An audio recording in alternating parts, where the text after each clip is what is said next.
KCN में आपका स्वागत है। मैं किंग हमीद। ನಮಸ್ಕಾರ ವೀಕ್ಷಕರೇ, ಕೆಸಿಎನ್ ನ್ಯೂಸ್ಗೆ ಸ್ವಾಗತ. ನಾನು ನಿಮ್ಮ ಸ್ವಾತಿ ಎನ್. ಕೇಂದ್ರ ರಾಜ್ಯ ಸರ್ಕಾರಗಳ ಬೆಲೆ ಏರಿಕೆ ವಿರುದ್ಧ ಪ್ರತಿಭಟನಾ ಅಭಿಯಾನ ವಿಮೆನ್ ಇಂಡಿಯಾ ಮೂವ್ಮೆಂಟ್. ಕೇಂದ್ರ ಹಾಗೂ ರಾಜ್ಯ ಸರ್ಕಾರಗಳು ರಾಜ್ಯದ ಜನತೆಯ ಮೇಲೆ ಮಿತಿ ಮೀರಿದ ಆರ್ಥಿಕ ಹೊರೆಯನ್ನ ಹೇರುತ್ತಿರುವುದರ ವಿರುದ್ಧ ವಿಮೆನ್ ಇಂಡಿಯಾ ಮೂವ್ಮೆಂಟ್ ಮೈಸೂರು ಜಿಲ್ಲಾ ಸಮಿತಿಯು ತೀವ್ರ ಆಕ್ರೋಶ ವ್ಯಕ್ತಪಡಿಸುತ್ತದೆ. ಈಗಾಗಲೇ ದಿನಬಳಕೆ ವಸ್ತುಗಳ ಬೆಲೆ ಏರಿಕೆಯಿಂದ ತತ್ತರಿಸಿ ಹೋಗಿರುವ ಜನತೆಗೆ ಅತ್ತ ಕೇಂದ್ರ ಬಿಜೆಪಿ ಸರ್ಕಾರ ಅಡುಗೆ ಅನಿಲ ದರವನ್ನ ಹೆಚ್ಚಿಸಿದರೆ, ಇತ್ತ ರಾಜ್ಯ ಕಾಂಗ್ರೆಸ್ ಸರ್ಕಾರ ವಿದ್ಯುತ್, ಹಾಲು, ನೀರು, ಬಸ್ ದರಗಳನ್ನ ಏರಿಸಿದ್ದು ಇದು ಗಾಯದ ಮೇಲೆ ಬರೆ ಎಳೆದಂತಾಗಿದೆ. ಅದರ ಜೊತೆಗೆ ಜನಸ್ನೇಹಿಯಾಗಿದ್ದ ನಮ್ಮ ಮೆಟ್ರೋ ರೈಲಿನ ದರ ಏರಿಕೆಯಿಂದ ಜನಸಾಮಾನ್ಯರು ಮತ್ತೆ ತಮ್ಮ ಖಾಸಗಿ ವಾಹನಗಳ ಕಡೆ ಮುಖ ಮಾಡುವಂತಾಗಿದೆ.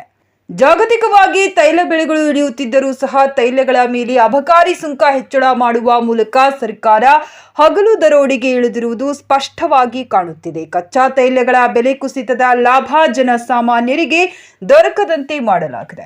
ಬಡ ಮಧ್ಯಮ ವರ್ಗಗಳಿಗೆ ಅಭಿವೃದ್ಧಿಯ ಭರವಸೆ ನೀಡಿ ಅಧಿಕಾರಕ್ಕೆ ಏರಿರುವ ಸರ್ಕಾರಗಳು ಇದೀಗ ಜನತೆಯ ದೈನಂದಿನ ಜೀವನವನ್ನೇ ತ್ರಾಸದಾಯಕವನ್ನಾಗಿಸಿವೆ.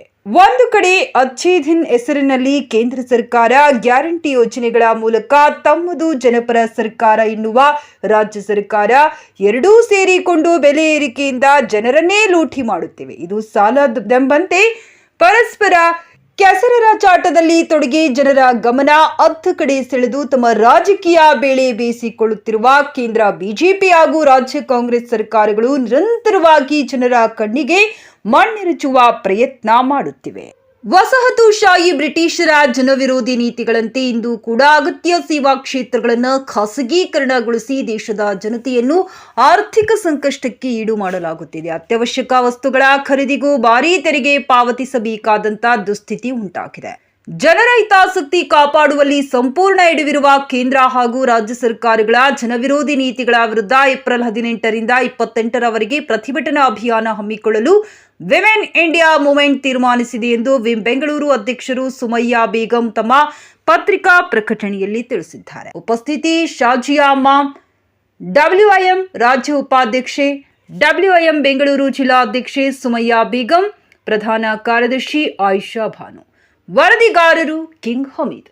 ನಿರಂತರ ಸುದ್ದಿ ಸಮಾಚಾರಗಳಿಗಾಗಿ ನೋಡ್ತಾ ಇರಿ ಕೆಸಿಎನ್ ನ್ಯೂಸ್. ನಮ್ಮ ವರದಿಯನ್ನ ವೀಕ್ಷಿಸಿದ್ದಕ್ಕಾಗಿ ಧನ್ಯವಾದಗಳು. ಚಾನೆಲ್ ಅನ್ನ ಲೈಕ್ ಮಾಡಿ, ಶೇರ್ ಮಾಡಿ, ಸಬ್ಸ್ಕ್ರೈಬ್ ಮಾಡಿ ಮತ್ತು ಕಮೆಂಟ್ ಬಾಕ್ಸ್ ನಲ್ಲಿ ತಮ್ಮ ಅಭಿಪ್ರಾಯವನ್ನ ತಿಳಿಸಿ. ಸರ್ಕಾರಕ್ಕೆ ಧಿಕ್ಕಾರ, ಸರ್ಕಾರಕ್ಕೆ ಧಿಕ್ಕಾರ, ಸತಾಯಿಸುವ ಸರ್ಕಾರಕ್ಕೆ ಧಿಕ್ಕಾರ, ಧಿಕ್ಕಾರ, ಧಿಕ್ಕಾರ, ಧಿಕ್ಕಾರ, ಧಿಕ್ಕಾರ. ನಿಮಗಿದು ನಮ್ಮಯ ಧಿಕ್ಕಾರ, ನಮಗಿದೆ ನಮ್ಮಯ ಧಿಕ್ಕಾರ. ನಮ್ಮಯ ಪಾಲಿಗೆ ಕಹಿ ಆಯ್ತೆ, ನಮ್ಮಯ ಪಾಲಿಗೆ ಕಹಿ ಆಯ್ತೆ, ನಮ್ಮಯ ಪಾಲಿಗೆ ಕಹಿ ಆಯ್ತೆಯೇ, ನಮ್ಮಯ ಪಾಲಿಗೆ ಕಹಿ ಆಯ್ತೆ.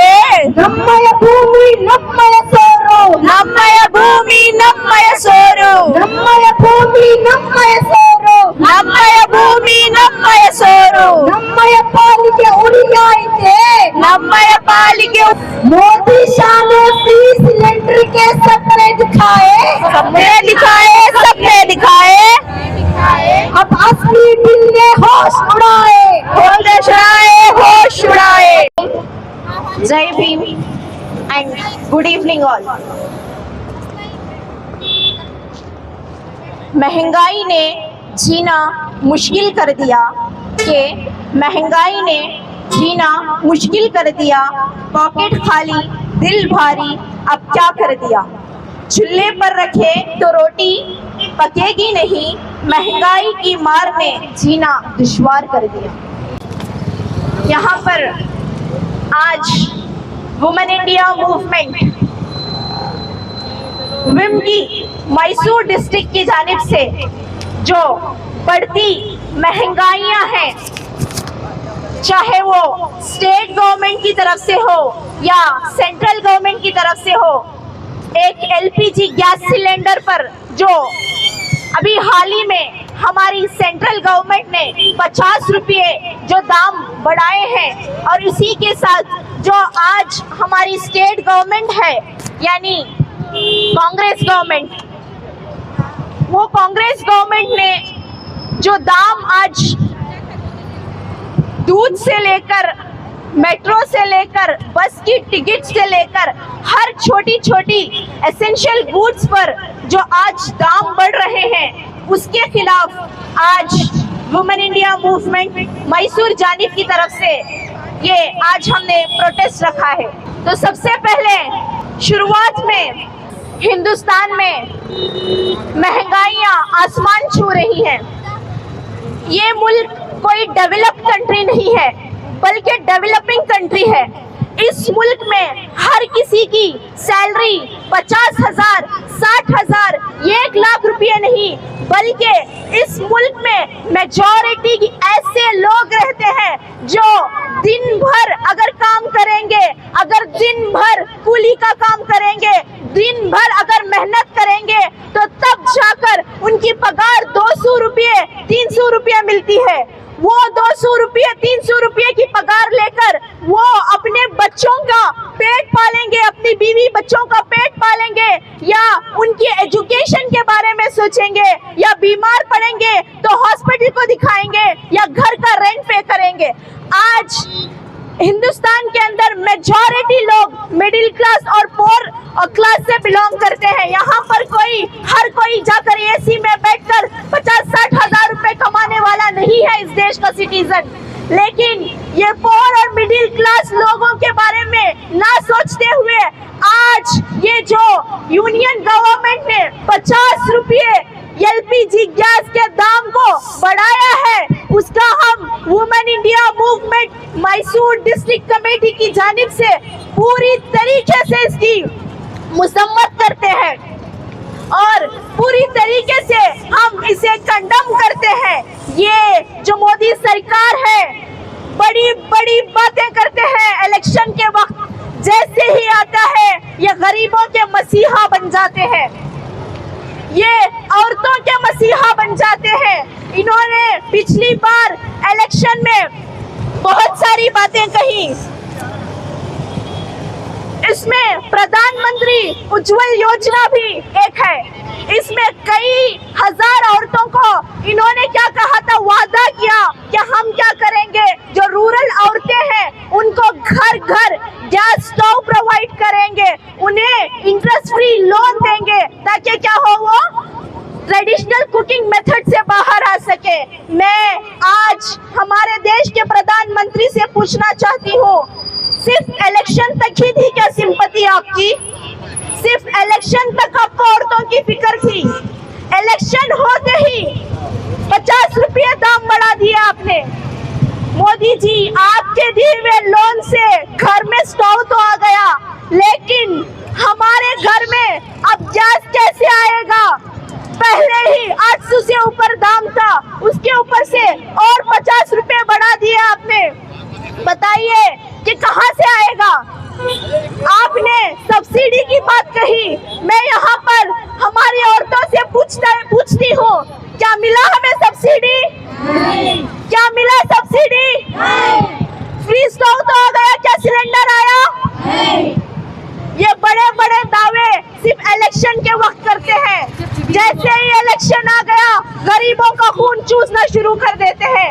और ये सिर्फ ये गवर्नमेंट नहीं, बल्कि आज की जो हमारी स्टेट गवर्नमेंट है, इलेक्शन के टाइम बड़ी बड़ी स्कीमें अनाउंस की, जिसकी वजह से मेजॉरिटी में आप जीत के आए।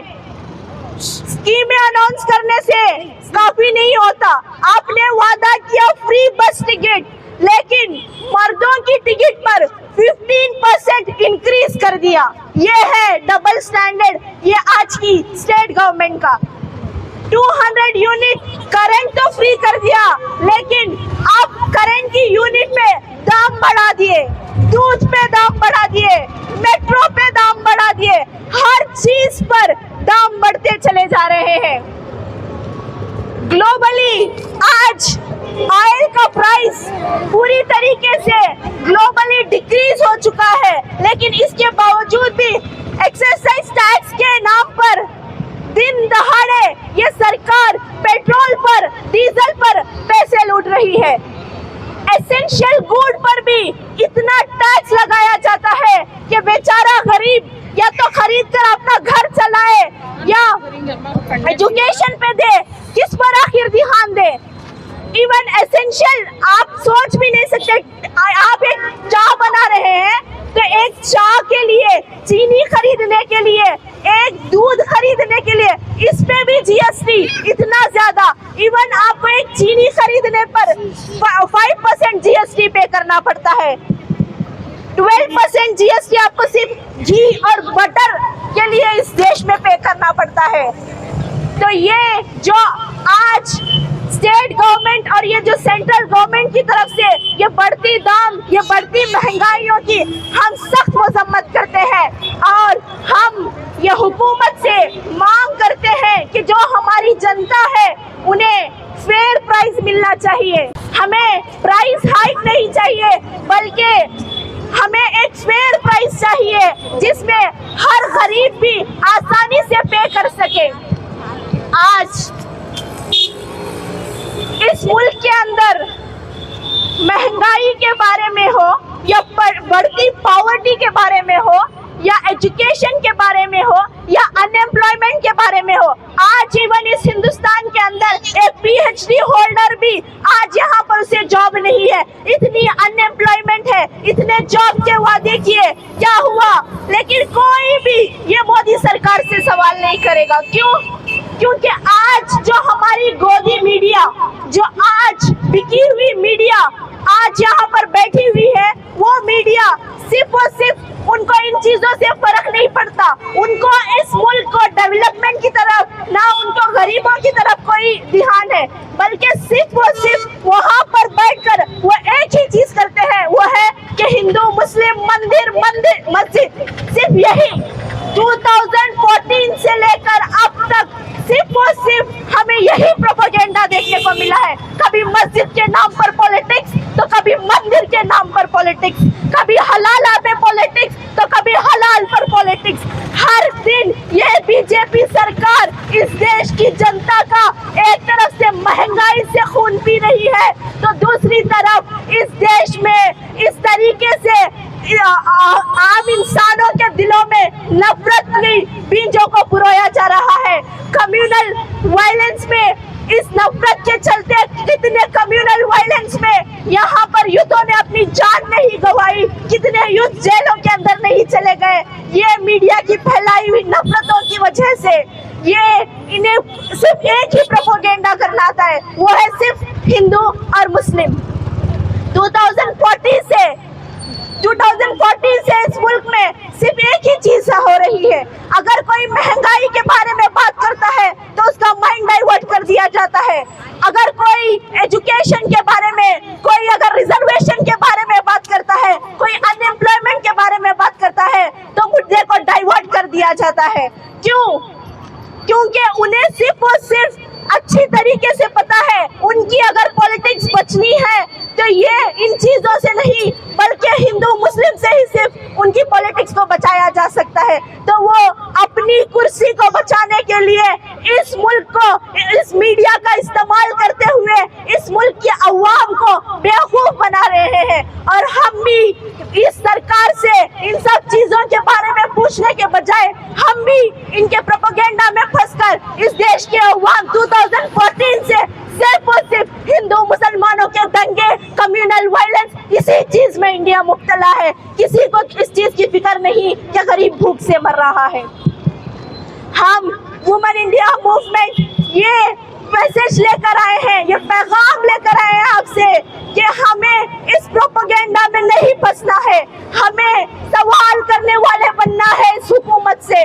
2014 से हमें क्या मिला? इस मुल्क के अंदर सवाल करने पर यूएपीए मिला, जेल मिली, सलाखें मिली, इसके अलावा ना हमें जॉब मिला, ना रिजर्वेशन मिला, ना महंगाई कम हुई, ना गरीब का घर बसा। हमें सवाल करना है इस हुकूमत से। तो आज आपके पास हम पैगाम लेकर आए हैं कि आओ हम सब एक होते हैं, बस ये नफरत की सियासत को इस मुल्क के अंदर से निकाल कर फेंकेंगे और एक ऐसी सियासत लेकर आना है जो अवाम के बारे में बात करे, हमारे जॉब्स के बारे में बात करे, बल्कि महंगाइयों के बारे में बात करे। ऐसी एक हुकूमत लानी है और इस हुकूमत के खिलाफ हमें एक होना है।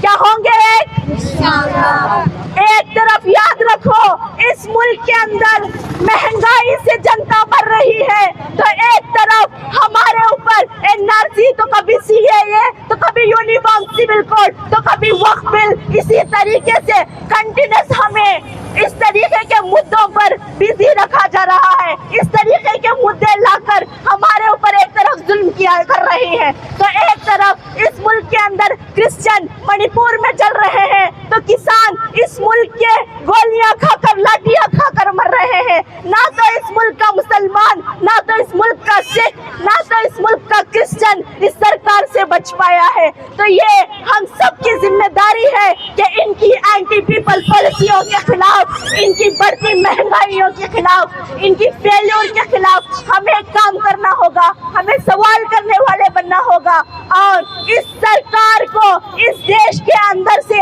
हटाने तक, इस सरकार से अपना जवाब लेने तक हमें लड़ना होगा। तो वुमेन इंडिया मूवमेंट हम आपको एजुकेशन करने के लिए, आपको एजिटेशन करने का पैगाम देने के लिए आए हैं। इतना कहते हुए मैं अपनी बात को खत्म करती हूँ। शुक्रिया।